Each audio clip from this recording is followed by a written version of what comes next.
তবু মনে রেখো, যদি দূরে যাই চলে, যদি পুরাতন প্রেম ঢাকা পড়ে যায় নব প্রেম জালে, যদি থাকি কাছাকাছি দেখিতে না পাও, ছায়ার মতন আছি না আছি, তবু মনে রেখো।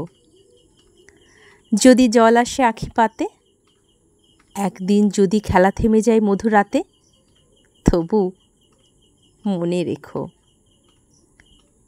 একদিন যদি বাধা পড়ে কাজে শারদ প্রাতে, মনে রেখো। যদি পড়িয়া মনে ছল ছল জল নাহি দেখা দেয় নয়ন কোণে, তবু মনে রেখো। রবীন্দ্রনাথ ঠাকুরের রচনা তবু মনে রেখো কবিতাটা কত সুন্দর, তাই না? গুড মর্নিং সবাইকে।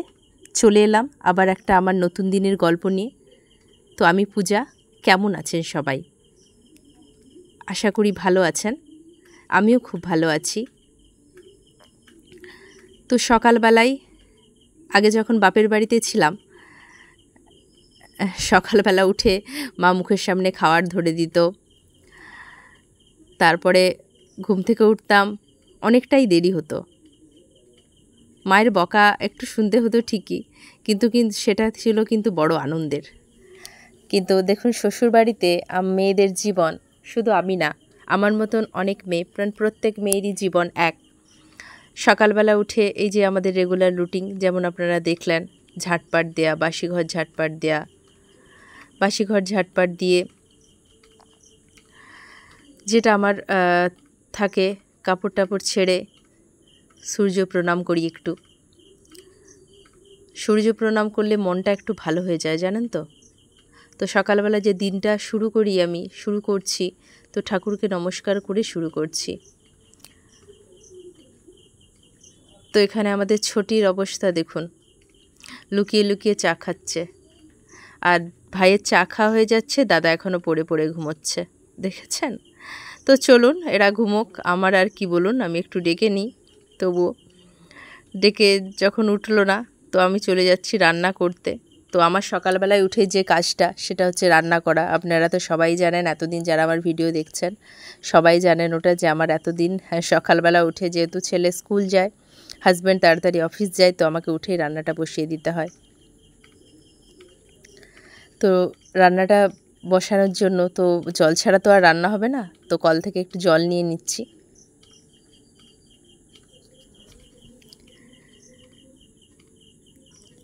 তো জল নিয়ে জল ভরা হয়ে গেল এখানে, দেখুন।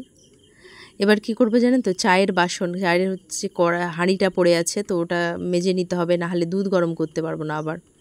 মানে ওটাই আমাদের দুধ গরম হয়, যেহেতু ছিল ওটাতেই চা করে নেওয়া হয়েছে আর কি। তো হাঁড়ি টাড়ি মেজে এখানে দেখতেই পাচ্ছেন উনুন জ্বালিয়ে দিয়েছি। আমাদের উনুন গ্যাস দুটোই ব্যবহার করি, মানে দুটোর সাহায্যেই রান্না হয় আর কি।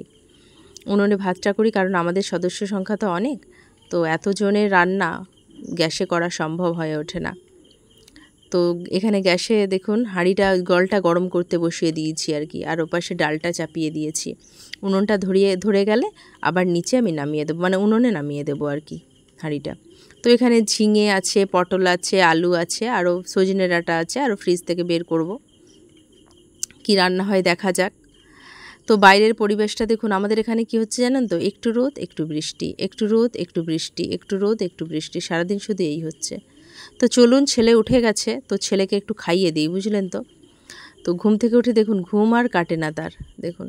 তো সকালবেলা উঠে জানেন তো, আপনি যতই যাই করে দিন, তাকে একটু বিস্কুট আর একটু মুড়ি যদি দিয়ে দেন, ওই বেশি না 2 থেকে 3 গাল একটু খেয়ে নিবে, ব্যাস, এটাই তার হয়ে গেল। তারপরে স্কুল যাওয়ার সময় এক মুঠো ভাত খেয়ে, তাও আবার কি দুধ আলু ভাতে ভাত খেয়ে চলে যাবে। চলুন রান্নাটা করে ফেলি।